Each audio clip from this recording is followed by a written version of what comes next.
All right, we introduced what Laplace transform is, and it can solve, at least as the example we showed, it can solve the exponential growth problem. And it can also solve the linear equation, which we need to use an integrating factor. So far, that is great. That is something we can do before. Now we want to see something that is which is difficult for us to do. Okay, using the old techniques. That is when we have these continuous functions. The idea here is quite straightforward. Before, we have y prime equals fty, and we assume this function here is going to be continuous. Okay, at least continuous. And if you want uniqueness, the partial derivative with respect to y has to be bounded also. Y0 equals y0, let's just say. Okay. Now what we want to do is, of course, in real life, there are something that your dynamics is not controlled by some continuous function. Instead, it's a discontinuous function. And more particularly, we want to extend at least this one to piecewise defined function, which is not some weird discontinuity, but it's just like my dynamic changes after a certain time. If it becomes too bad, then maybe the existence and the uniqueness of solution will also fail. If it's just piecewise defined function, roughly it's going to be okay. All right. Now, what kind of situations do we have? Just think about a very interesting idea that is like rockets, right? You have a rocket which you are going to launch to the space. So this is going to be the atmosphere. This is going to be the space. You have the rocket. Well, going this way. All right. Now what we have is the rocket goes here, and the rocket has several engines. So at a different stage,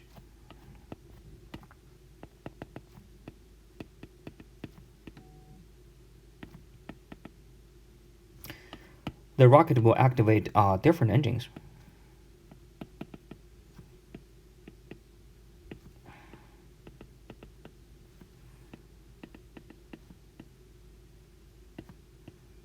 Or set of engines, to be more careful, but let's just say this, okay? So maybe, yeah, before you hit 20,000 feet, you probably use engine 3, and you have a certain kind of accelerations, certain kind of dynamics controlled by a differential equation. But after that, you go to the atmosphere. Maybe you just, you deactivate engine 3, start engine 2, or maybe engine 2 and engine 3 together. Then you are going to follow a different differential equation for a period of time. And then after that, you are out in the space. Now you just need to do some minor adjustment to make sure that your rocket is flying to the right height. And then you even discard the third and the second engine. You start the first engine. Okay, then your mass is going to change, your force is going to change, the angle of your force is going to change. So together, you are going to follow different dynamics at different stage. Well, how do we model that? And that's certainly something which is discontinuous because your dynamics, your differential equations suddenly change at a certain time. The first convenience tool we are going to define is something called Heaviside functions. Okay, it is some function look like this: u a t equals 0 for t minus or equal a. Let's do minus. And 1 when t is bigger than a. Okay, so what is this function? This function is basically, I have no effect. Adding this function without this function, there's no difference up to a.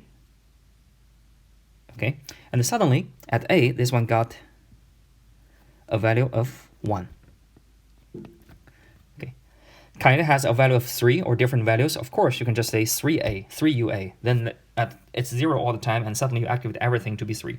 So this is called heavy-sided because this side is heavy, of course. You can also think about it as an activation function, which stay inactive from 0 to a, and then active at a, and thereafter. Okay, so this is the activation function. Then you can either write the dynamic to be, for example, the engine 2 of the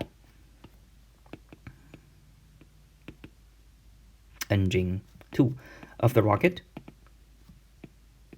will make no contribution, right? Before 10 hour, and at 10 hour, this one suddenly just got activated. So use this one times what will happen to engine 2. You can actually write this one into the original differential equations. That is very, very useful. Okay, and you can have multiple of them activating at a different time to indicate which engine got activated, which engine got deactivated. Okay, so this is nice. And what can we do? Well, this is some function. Can we do the Laplace transform? Well, it's going to be this, right? Okay, u8t e to the negative st dt. And what do we have? We have, this is basically 0, so there's no integration, and 1, so this. But it is only valid starting from a. Before that, you have nothing, so this one becomes this. We just change the ending point from 0 to a, the starting point from 0 to a. Let's use b this time. 1 over s negative e to the negative st b a. Before it was 0. We can easily see it's 0. Okay, when we take the limit b goes to infinity, if we add the restriction s bigger than 0. And it's going to be 1 over s e to the negative s a instead of e to the s negative s 0. Okay. So finally, we can write down the answer. The answer is going to be e to the negative as, sa or as? Let's do as, over s for s bigger than 0. Okay. So before, the whole thing is not smooth, but now everything is actually pretty smooth. So this is what we have so far. We do have the Laplace transform of this kind of activation functions, and this activation function or Heaviside function is useful. All right. Now let's think about an initial value problem, which is written in this way.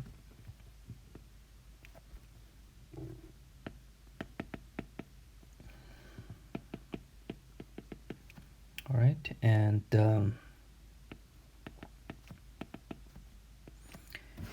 so this is something that maybe it represents exponential growth, but at time 3, suddenly the second part got activated, so it became a negative y plus another 1.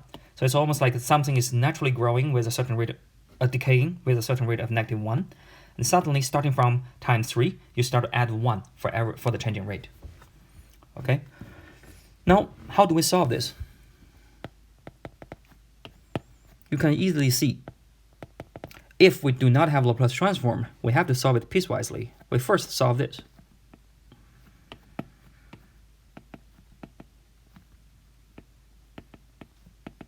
Okay, this implies y equals 2e to the negative t after we do some separable tricks. And then this is only part 1. This works for everything up to 3. Now starting from 3, you are going to solve this one.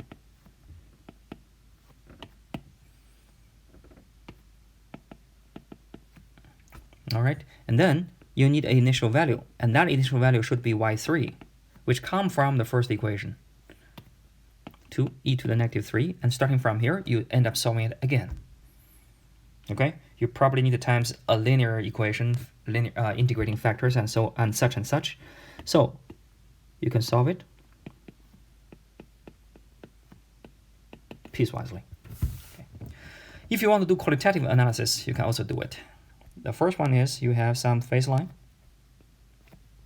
Let's see, y prime equals. So you can easily see the equilibrium is going to be here, 0. Okay, before that it was negative. After that it's positive. So this was a equilibrium, which is a sink. Now if you start from some solution like that, you basically start from y0 equals 2, so this is 2, and your solution is going to be like that eventually. Okay. Now for the second part, you do have, this one is going to be 1. Okay, and you still have this thing here.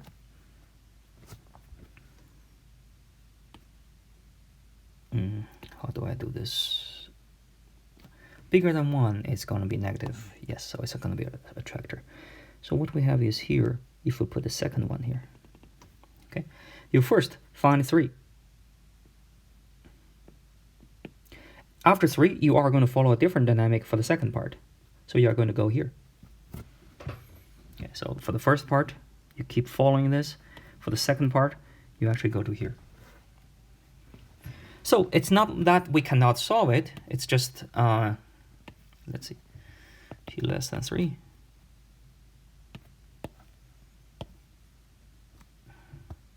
T is bigger than 3. Let's put it here.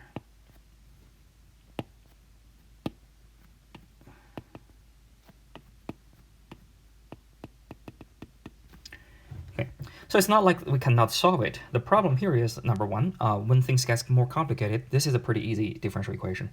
This process can take long, and second, there's no way I can solve the second part unless I solve the first part. So it's the same to say I would really wish that we can solve everything together, so we got the final answer right away. For example, what if I have 5 parts? Then I have to solve part 1 and use the ending point of part 1 to be the initial for part 2, and 3, and 4, and 5. I need to repeat this process for 5 times. Or do we have a way actually can do this? That is, we can solve all the 5 process or even 10 process all together using just one operation. That is the advantage of using Laplace transform in this kind of cases. All right, so now let's see, how do we do this in Laplace transform?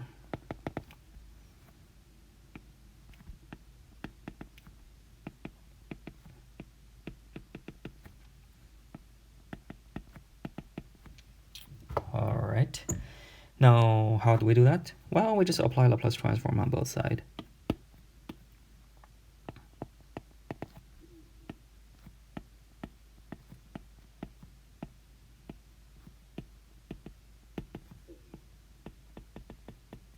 Okay, the left-hand side is standard minus y0. We change it to be the initial value. This is good so far. This, from here you can see Laplace transform does not discriminate if you have discontinuous or not. They just ask one simple question. Can you do the Laplace transform? If you can, it's easy. Then we do know how to do this. This is going to be e to the negative at divided by s, as we did here. So, no, e to the negative as. The only thing we need to do is just put in a, in this case 3. That's good so far. Then it's all the trick.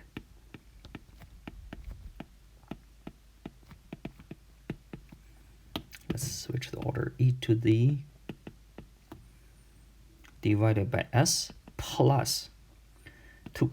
Okay, so finally Ly equals e to the negative 3s divided by s plus 1 plus 2 over s plus 1, because everybody has to be divided by s plus 1.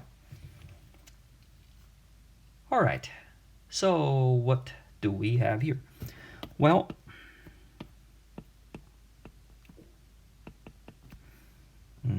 two over s plus 1. Okay, now what we want is we just simply want 1 over L inverse e to the negative s3 s plus 1 plus where is it 2 L inverse, and this is beautiful.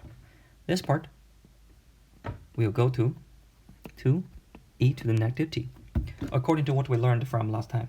So this is working. Okay. The difficult part, of course, is going to be how to do this.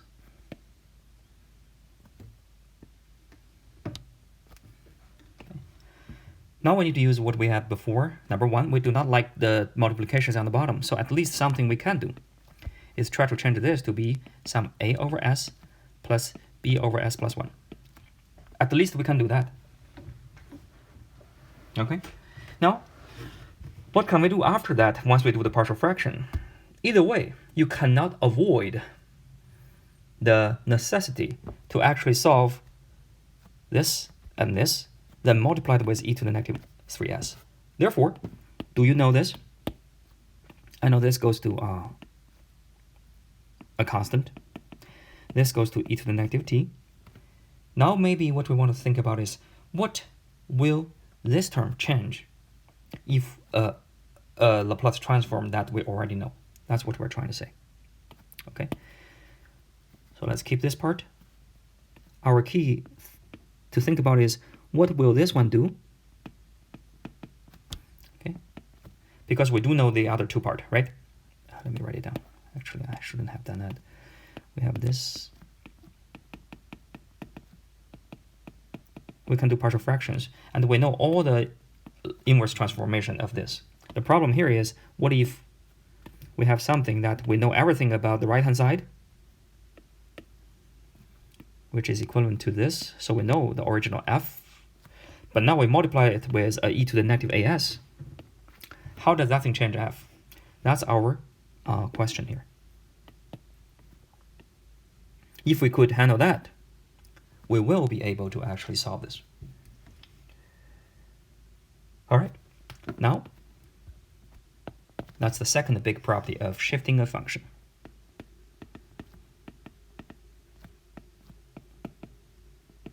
Some people call it a delay if we use heavy-sided function. So we only shift to the right. Okay. And that is a very simple property you can verify. That is, let GAT equals UAT, okay, FT minus A. Okay. What does it do? Well, you know FT. FT is, let's say, this. Starting from t equals 0, go all the way to infinity. Now, what this one does is, number one, you shift. Let's see this. This is ft. Okay. What this one does is, it takes this function, it shifts it to the right by a.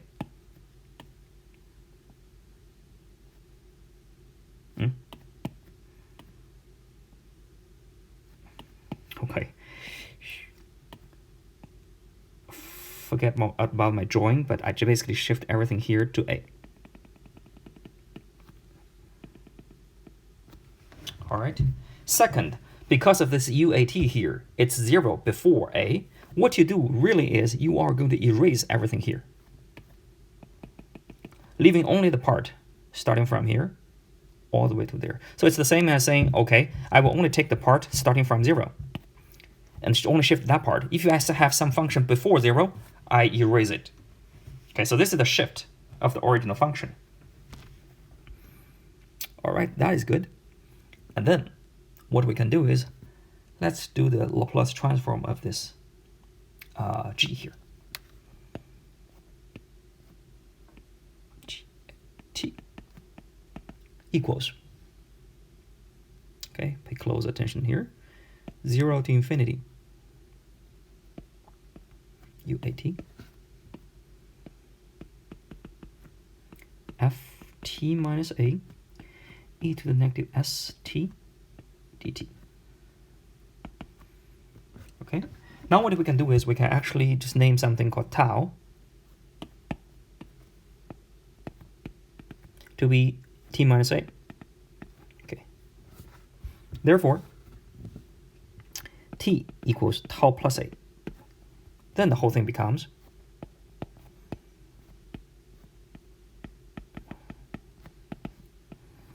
okay, UAT tau plus a.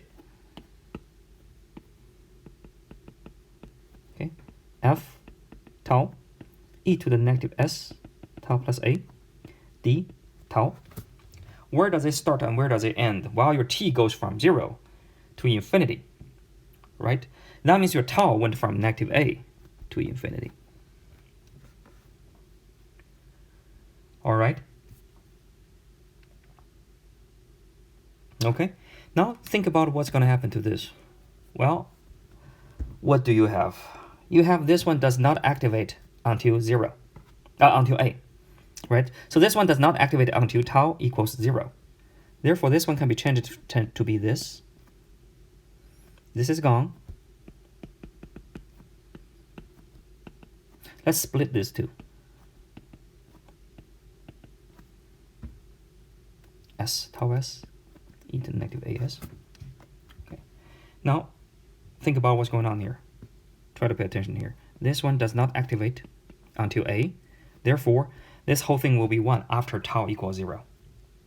Okay, because when tau equal to 0, this one start to activate, right? So this negative a changed to 0. That's the key part here, coming from the heavy-sided function. So when everything becomes this, now if you take a look, everything I marked in blue is going to be the Laplace transform. If you just change tau to be t, that's the exact same thing, right? From 0 to infinity, ft, e to the negative ts, dt. The only thing we have is this weird thing, but everything else is nothing but Laplace transform of f, switched from t to tau, but it's just a change of notation, so everything stays the same. So let me write it down. We just showed L u a t f t minus a is going to be e to the negative as L f. Okay, what do we want when we solve the ODE? We end up with something like this. We were wondering what is the inverse Laplace transform, right? But now you can see this one is going to be this.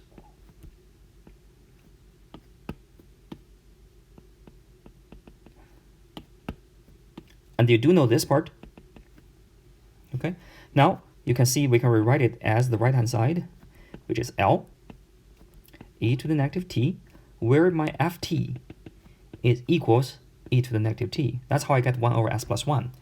Now if you multiply that thing after the transformation, the inverse one should give you this one. That is going to be u.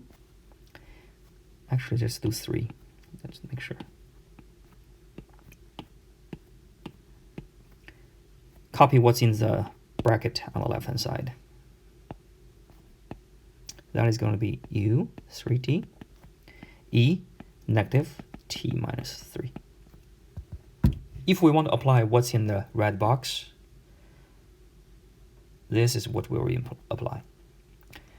If it looks a little bit confusing, stop right here, try to compare the two things in the two red box and try to see they're talking about the same thing. Okay, when you let your function to be e to the negative t and your a to be 3.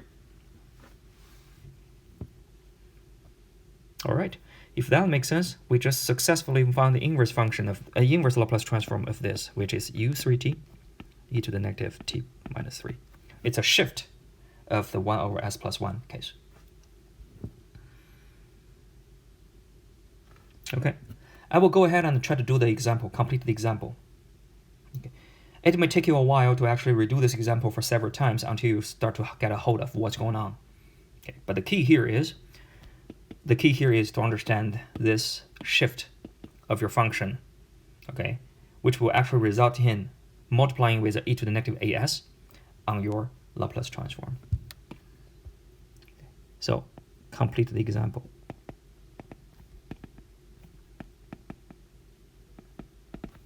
All right, we start from y prime equals negative y plus u3.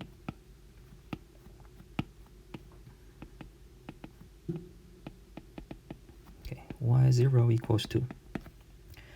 We started with ly prime equals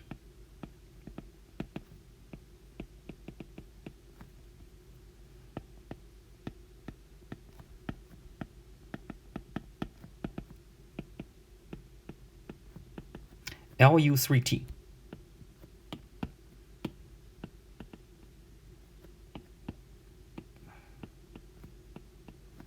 Okay, ly equals one more step.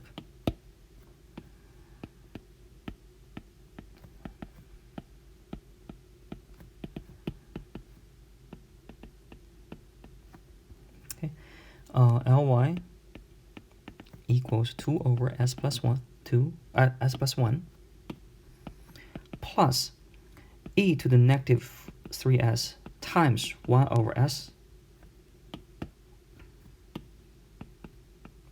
plus 1. Okay.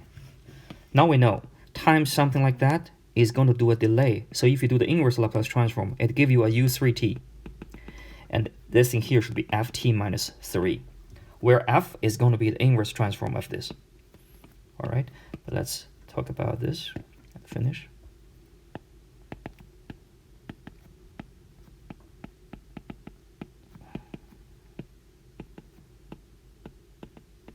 What's important is what's inside, and we can easily see it's a partial fraction.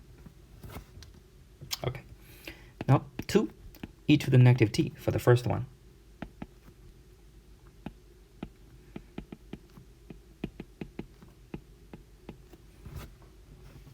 Because of this e to the negative 3s here, I keep writing a.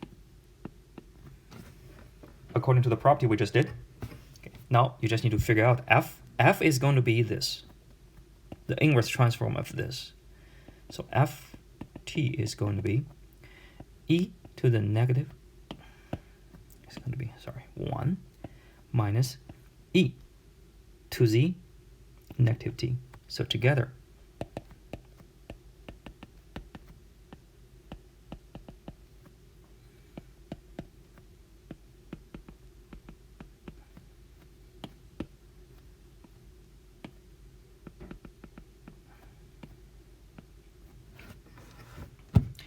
this will be the solution. All right, by Laplace transform. So by using the properties we had for the shifting, and basically when I say shifting, it's always like e to the negative as times your final Laplace transform. We end up with a solution like this. So what is it? It simply tells you y equals, and y equals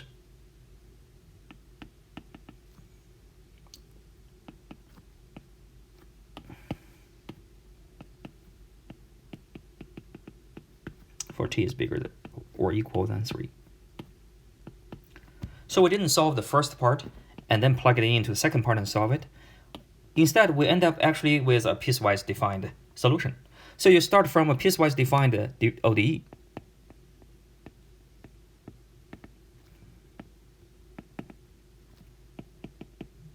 You end up with a piecewise defined solution.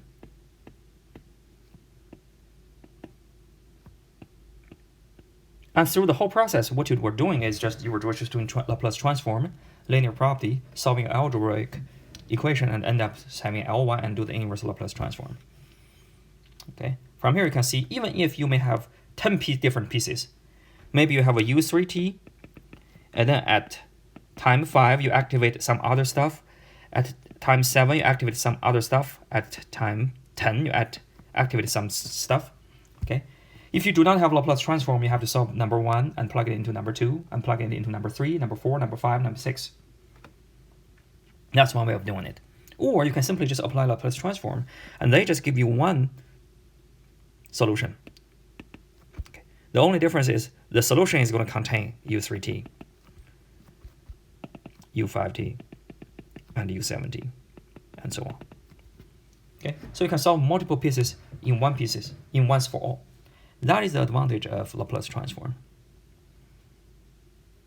especially when we are dealing with something involving heavy-sided function. And of course, if your heavy-sided function get activated at 3, your solution should also contain something activated at 3. Okay, why? Simply think about this. What you added here is going to generate this term. And because of this term, you are going to have a shift. So of course, what happens here will affect what happens here. So Laplace transform almost carried what information you get from the activation into the final solution in a one-to-one response. Okay, what happens with U3 is going to end up with a U3 term in the final solution. What happens with U5 in the ODE will end up with a U5 part in the final solution, and everything is perfectly shifted, okay, to the right by the corresponding time. That's the beauty of Laplace transform. Multiple pieces at the same time. All right. That will be all for today. Think about examples. Think about how can you use this one to solve a rocket problem when you have 3 engines, which means you may have 3 or 4 or even 5 stages with 5 heavy-sided functions in the differential equation activated at different time. And then if you just do Laplace transform for once, you end up with a solution with 5 different activation functions again activated at the corresponding 5 different times. That's pretty nice.